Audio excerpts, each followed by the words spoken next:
That's how we're going to start this off. Alan, we're here. Welcome to, I guess, Steelers Afternoon Drive. This is an emergency episode that we are recording because just a couple hours ago, we put out a podcast.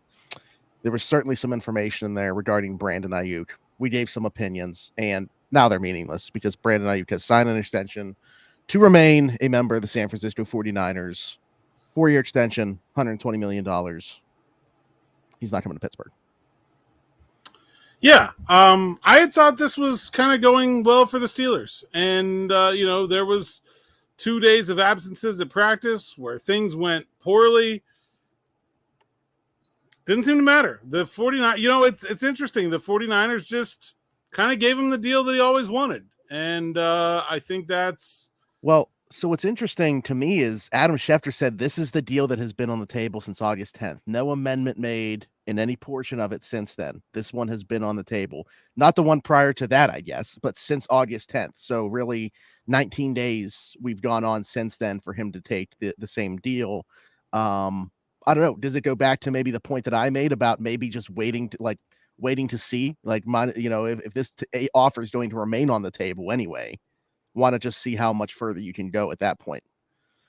Yeah, I don't know. It's interesting. He was really he did everything he could to avoid getting fined. I feel like he was going to get fined for not practicing yesterday if he didn't. And so I don't know if that was like the thing here that was the deal breaker for Aiyuk, is that he wasn't willing to take on that level of risk. I don't know, but it doesn't seem like, this was the deal that the Steelers made with him. I assume, reported that this is the deal that the 49ers matched, basically. Maybe it was the tax thing where he was unwilling to take the same deal from the 49ers that he was going to take from the Steelers because of the difference in taxes, and that's what he was sort of arguing about. But this was the deal the Steelers made. I mean, this is the deal that was out there. So a little curious of the way this goes down. Even from a guaranteed money perspective, you're saying? I don't know the guaranteed money, but this is largely the same deal that he was going to get from the Steelers. Gotcha. Okay. Well, I mean, I'm obviously you don't have the fan perspective here, so I'm a little disappointed now that we've gotten to this point. There were certainly times where I just tried to stay neutral, and I was like, okay, if it doesn't happen, whatever. It's not like I expected him to be a part of this roster. He's not here currently. If we get him, great. But with how deep that we had gotten into this thing, and my optimism really growing over the last couple of days for the reason that you're saying, seeming like it just got to that point where we're so contentious there, there's definitely a level of letdown right now as we sit here right now from me. And I'm sure a lot of people watching or listening to this, if they're Steelers fans, would feel the same way. So I guess the next question on everybody's mind, is there another plan at this point, or do they just roll into the season with what's currently on the roster? I don't see how there is another meaningful plan. I mean, they can go find somebody off the scrap heap that might be slightly better than Scotty Miller, but I don't think it's anyone that's going to change the fundamental equation, which is the Steelers do not have anyone to keep teams from putting 8 defenders in the box. They don't have anyone to keep teams from double covering George Pickens, because no one else in this team is going to scare anybody else's defense into doing those things. And no one that is out there that is available right now is going to change that fundamental equation. Maybe they can go get a minor upgrade, but I mean, there's not anybody else out there like this. Miguel said, Pat Fryermuth, get ready to learn 130 targets. He is certainly, is he the beneficiary, would you say, if you had to pick a beneficiary within the Steelers offense of them not getting Brandon Aiyuk? I think he's probably going to be the beneficiary of some targets and some cash too, right? I mean, I would assume that hopefully that gets done now. Yeah. The Fryermuth extension is going to get done now. The Hayward extension probably won't get done now because they don't need the money, right? And so I would expect that to happen here in short order. But yeah, I mean, there are no winners here from a Pittsburgh perspective, I don't think. I mean, Fryermuth is certainly going to get more targets, but I think it's going to be more difficult for them to run their offense in general. I think the one thing, if you're looking for maybe a shred of hope here from a Steelers perspective, is the trade deadline. They can go and maybe, we talked about Darius Slayton. We talked about Cortland Sutton. Those are guys that I do think move the needle. Those are bad teams that I don't understand why they decide to keep those players. They could certainly go back on that at the midway point. Devontae Adams, if things get really bad in Vegas, is someone that you could maybe see traded mid-season. I think that's the Steelers' best hope right now. I don't see anybody coming through that door between now and September 8th. Yeah, I mean, hybrid God, this is interesting too. They said we should do a poll to see what people say. Only a B because I really like Pickens. Think he has such a season. Roman Wilson also expecting to take a leap from. Yeah, I mean, Roman Wilson obviously haven't even got to see him playing a game yet, and now Aiyuk would have certainly taken pressure off him. You need him to step up in a big way now too. Steelberg said Traylon Burks possible. That's a name that we mentioned early on, but they're not going to have DeAndre Hopkins to start the season there. I'm not sure what their plans are for Traylon Burks. Yeah, it's another guy like to be available at the trade deadline now. Also, a guy like I don't really know. I mean, he has a possibility to move the needle, right? You're betting on some potential there, but like what he's been in the NFL to this point does not move the needle. So yeah, and I don't even think he's available until they get Hopkins back at the very least. And if he goes out here and plays well with this opportunity, they're not going to trade him at all. It's very questionable as to whether they he's even going to be available. And if he goes out there and plays poorly, do you want him? I mean, that's true. Yeah, there's a lot of factors to be considered with him. Landon said, how do you guys feel about Brandon Johnson, who we signed from Denver the other day? I mean, obviously, I think he's interesting as a practice squad guy. And like I said on the podcast the last couple of days, I don't think he's even the worst wide receiver on the roster right now. I think he could be on the 53 with what he brings to the table, assuming that he could pick up the offense relatively quickly. And obviously, the familiarity with Russ, the familiarity with Zach Azani, he's worked together with him too. There's a reason I think that they wanted to bring him here and at least get a look at what he would look like in an Arthur Smith offense. Blocks well, bigger body guy that can play on the outside. I think he's interesting as a practice squad guy. I don't think that you're asking this as if he's a guy that moves the needle anyway, but obviously that's not the case. He's, a bottom of the roster receiver, in my opinion. Yeah, more interesting than the average practice squad signing, more interesting than all the guys they cut. I'll say that. Like, I think of all the players that the Steelers cut, I think Brandon Johnson has a better chance of being a legitimate receiving option for an NFL team this year, but I don't know that that's really saying much. This one, Cody said, glad that's over. Wish we got him, but good Lord, it's time to move on and see what else is out there and hopefully find that's not like find a solid wide receiver 2 at this point in time. That's not happening. That what's over is the chances of the Steelers finding a solid wide receiver 2. That's what ended today. It was not the Brandon Aiyuk saga. It was that. Yeah, I think that's an interesting point that you brought up earlier about an earlier question about the trade deadline. Even early in the season, you wonder like what point the teams have to get to before they decide like, okay, this is where we are. Like, say the Giants start out 0-3, 0-4, something like that. Could it be earlier than the trade deadline that we see a team like that shift their focus towards acquiring picks? The Giants, maybe. I doubt Denver's not going to want to do it because they're going to want to have Knicks have targets. The Giants, maybe. The Raiders, maybe, because those are teams that don't have a quarterback and don't even really have hope anyway. So, do the Saints have a receiver they could trade? I'm just trying to think of like some other like pretty hopeless situations.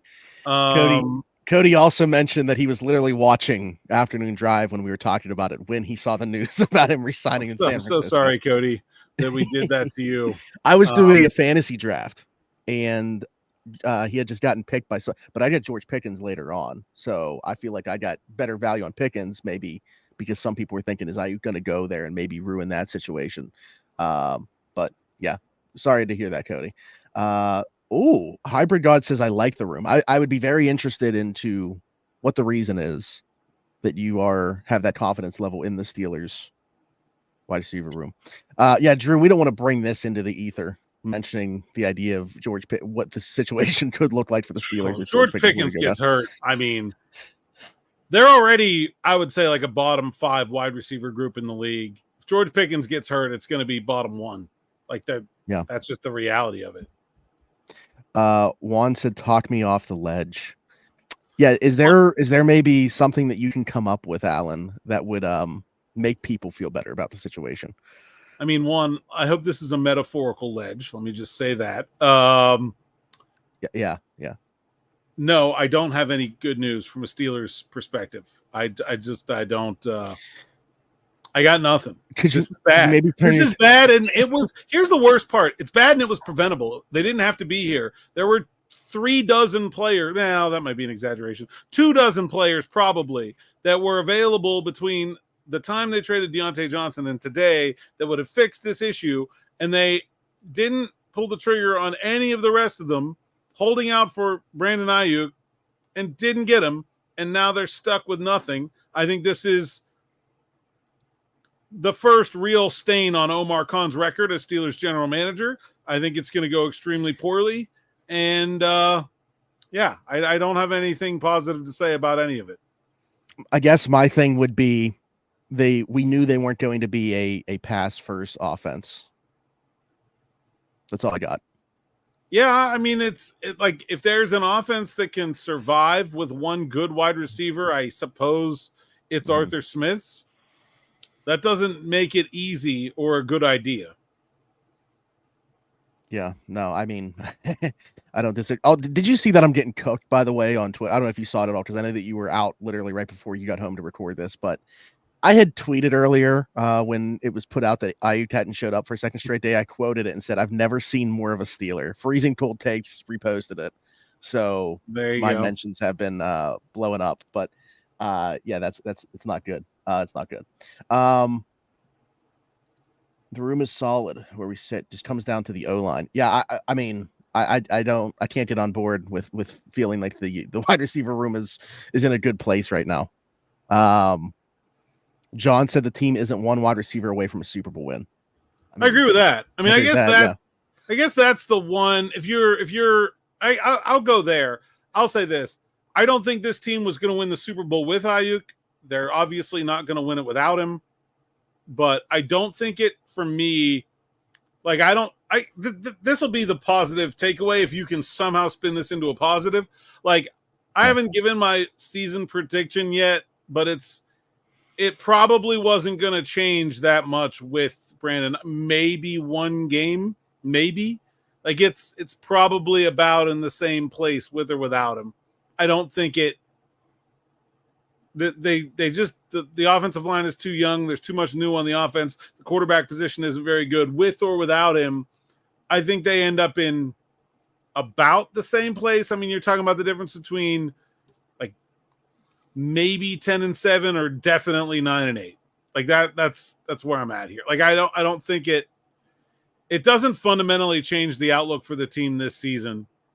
I think it limits the upside. I think with Aiyuk, you could have looked at a team that was like, okay, 10-7, but if they get hot going into the playoffs, they could rattle off a couple wins. I think you lose some of that confidence. I've thought of another pro here. Especially if you are somebody that wants this player to stick around, I think this is good for George Pickens' long-term future with the Steelers, or prospects of him having a long-term future, because I know it was put out there that they would still pay George Pickens. I had a hard time believing that the money would be put there and those actions would match those words when time came for George Pickens to be paid, had they acquired Brandon Aiyuk and given him in the ballpark of $30 million per season. So if you are somebody that wants George Pickens to have a long-term future here, I guess that's the pro of this move not happening as well.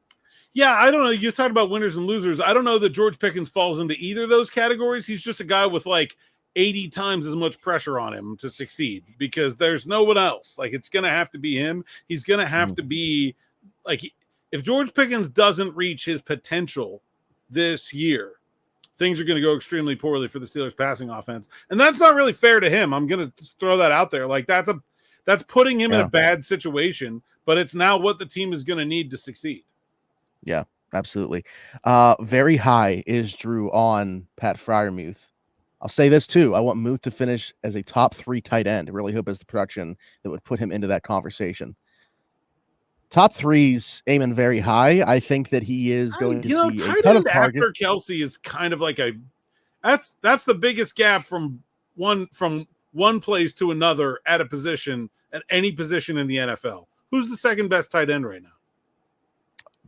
I know he's only a second-year player. I think Sam Laporte is there, especially because of Mark Andrews' injuries. Kittle doesn't do as much as the receiving work as he used to, especially with all the weapons within that offense. I would probably put Laporte at 2 going into the season. I don't know if I'm there. I think I'd still go Kittle, but it's a big gap, man. If you're talking about, I guess maybe I might be falling too much into I just did a fantasy football draft. if you're talking about production, I think that if you're talking about overall tight end, because of what Kittle can do as a blocker, 100% get Yeah. it. And Mark Andrews might still be right there with Laporta, but it's kind of hard to I say. think I'd Just go Kelsey, doing stuff. Kittle, Andrews, Okay, that's Laporta, fair. Hawkinson. But then, Okay. after that, Yeah, you got I like can see Evan Pat Ingram and Fryermuth, Joku. right? Like that'd be Yeah, sixth. I think that's very possible for him this year. Now sure. he'd have I've to said play top better 7. than he So, has. He'd have to block better than he has, and he's going to have to stay healthy, which he hasn't done. But I think sixth is certainly possible for Pat Fryermuth this year. and I've said I think he's going to be top 7 within this offense. So that absolutely makes sense. It lines up. Pickens needs to turn into AJ Brown. Najee Warren need to combine to equal Derrick Henry.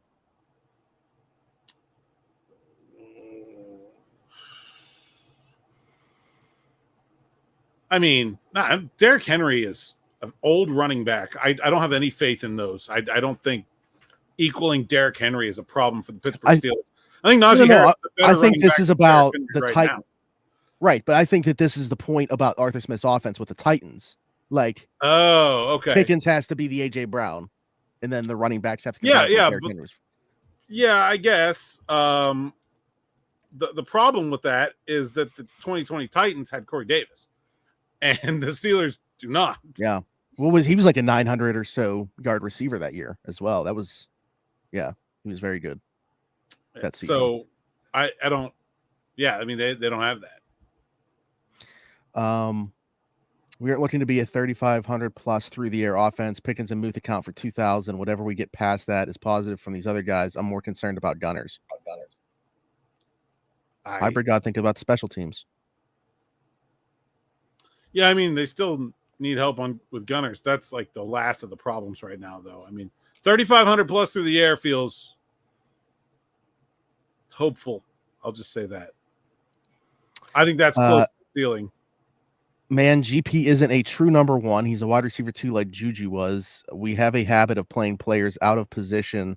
He's going to be targeted all season, double and triple team. I mean, I think you could make a very good argument that George Pickens has not been a wide receiver 1 yet to this point. His career is nothing like Juju. Very different player. But, I'll say that I think he's been a pretty good number 2, and he has untapped potential that they have yet to realize. They're going to need him to do that to be a successful number 1. And now there's no other way past it for them to get a number 1 because that's it. That's the only one. I think he's far more talented than Juju. I'm curious about the position, like players being out of position part of that. I mean, I agree. The last part about him being double and triple team, that's absolutely going to happen. Also, Juju's I'm not trying to take away anything from Juju. I liked him as a player. Thought he was a good player. Again, I don't think that there's any correlation between the two of them. But his best year came in 2018. Still had a pretty decent version of Ben Roethlisberger at that time. Wonder what George Pickens would have looked like in that 2018 offense. Better than Juju, I think. I would say.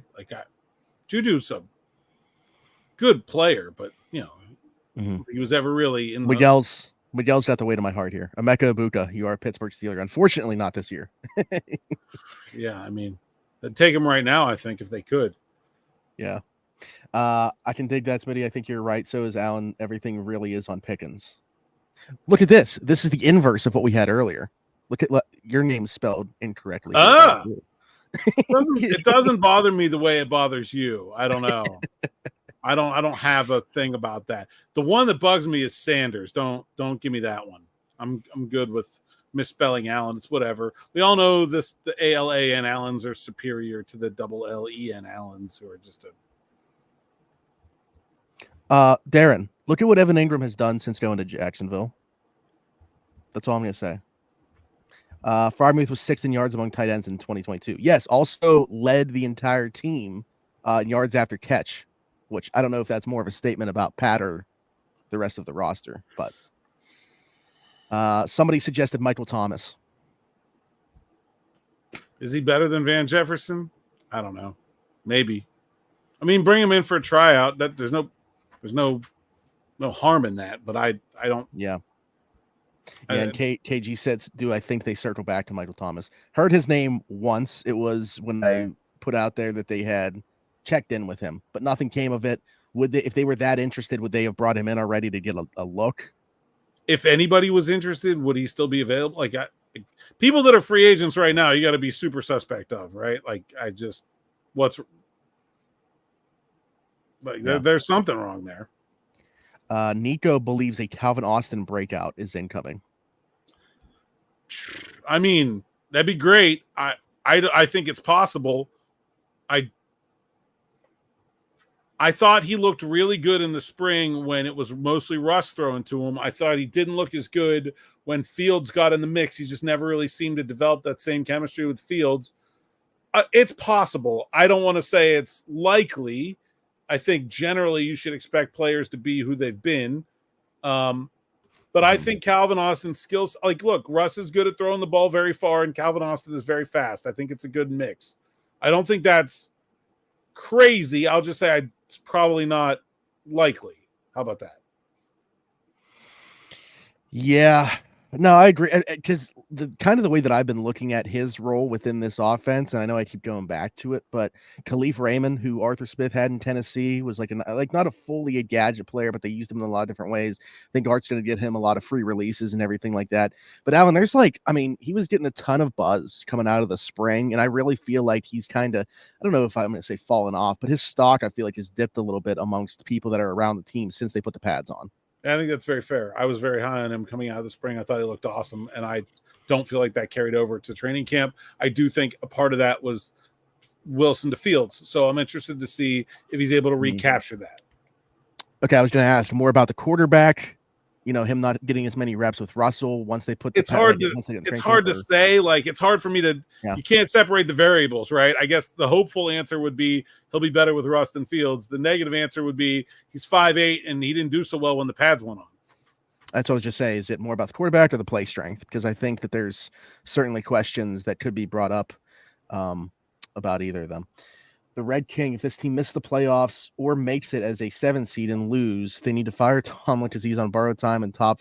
It's been 16 years since we last won a Super Bowl. I had to put up at least one person that's got to fire Tomlin in here. There's about 3 NFL coaches that are on less borrowed time than Mike Tomlin. He's here as long as he wants to be the head coach. He's one of the best coaches in the league. Steelers' failings have largely not been about the coaching. I don't know. That's what I always enjoy when somebody makes a statement, and it's not like if he were to say, this is my opinion, like this is what I think should happen. But I really like the fact that he just said this as a statement of as if this is going to happen, because I know that he doesn't even believe that this is going to happen. Yes. My air conditioner is right over there, and it's blowing directly on my face. And my seat is like 80 degrees warmer than Mike Tomlin's right now. Wherever you are in your job right now, who everyone is listening right now is more likely to be fired this year than Mike Tomlin. I'm pretty darn sure. It's not happening. I was like, where's this going? I don't think it made sense. Warmer, your seat warmer, the whole world warmer. My basement is freezing right now, so I don't know about that. I'm in Mike Tomlin's seat right now. This is very cold. I don't think it made sense to give up heavy capital for Aiyuk, run first offense with no solidified QB future. I think you can start, or you can work with Pickens and the rest, still have Roman's undiscovered. Oh, I like undiscovered ability. Well, I agree with this. I said this the early part of the offseason that an Aiyuk trade didn't make any sense until it became the only one to make. And then it sort of had to make sense because it was the only one to make. Yeah, there were other moves earlier this offseason that would have made more sense than Brandon Aiyuk, but they had to do something, and they didn't. And now we're here. Malv, I don't know how this is. Malvo? Malvo. It's French. It's Malvo. He definitely Malvo. However you pronounce it, he does it, and I appreciate that. But he was the one that said about the Juju and George Pickens thing. But he's talked a lot about the route running for George. And to be honest, I know I was only there for 2 days. I've watched, obviously, the 3 preseason games, gone back and watched them over again. I feel like that's an area where I've seen vast improvement from George this year. I feel like he's expanded that route tree. And that's something I don't think that you need to see like in the regular season game to say that it's happened. Like that is something that you can see that progression and not be like, okay, let's put it on tape in a stadium in a real game. Like I feel like I've seen that take place. 90% of the catches George Pickens has made this preseason were not on go balls or back shoulder fades. They were over the middle of the field, almost all of them. Yeah, that's absolutely a big difference. I don't think George and Juju are similar players at all. I don't understand that comparison. Juju is a big slot. He's not a good route runner. He doesn't get separation. He makes body catches. I guess that's the similarity, is that they make body catches because they don't get similarities. No. They don't get separation, but they're very, very different players. George is an explosive athlete. He's fast. He can jump. Juju catches the ball on his feet all the time. They're just totally different players. Omar got played, said Mike. I believe that. Yeah, I think he did. I think Omar first misread the receiver market. Like that, the Deontay Johnson trade looked sketchy at the beginning. It looks horrible now. The fact that he didn't do anything a wide receiver after that looks even worse. I think that's a bigger dark mark than quote unquote getting played. Look, this was going to be a hard trade to pull off. We said all along that like the 49ers had to act irrationally to trade Brandon Aiyuk. They didn't get there.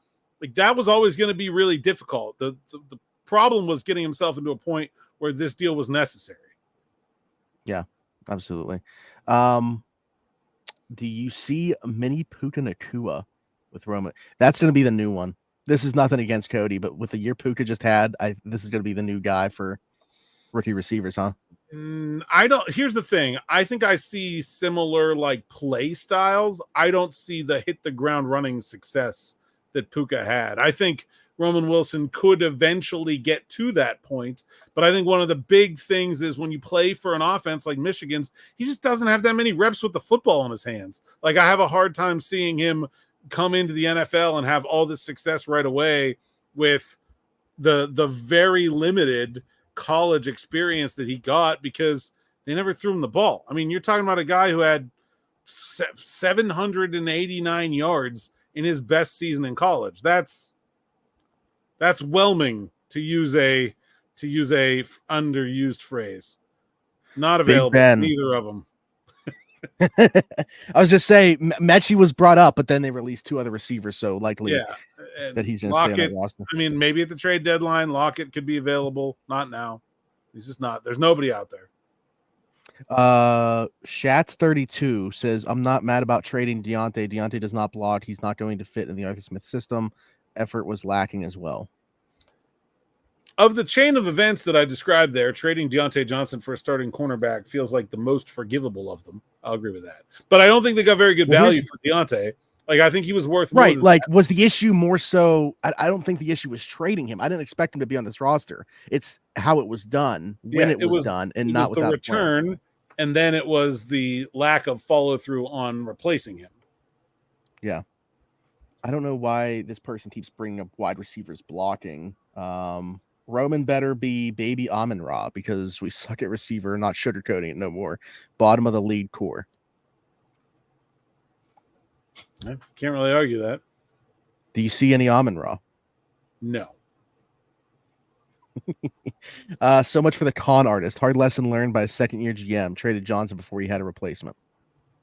I agree with that. Martavis Bryant on speed dial, says Cam. I've seen worse ideas floated. Why not sign to the practice squad?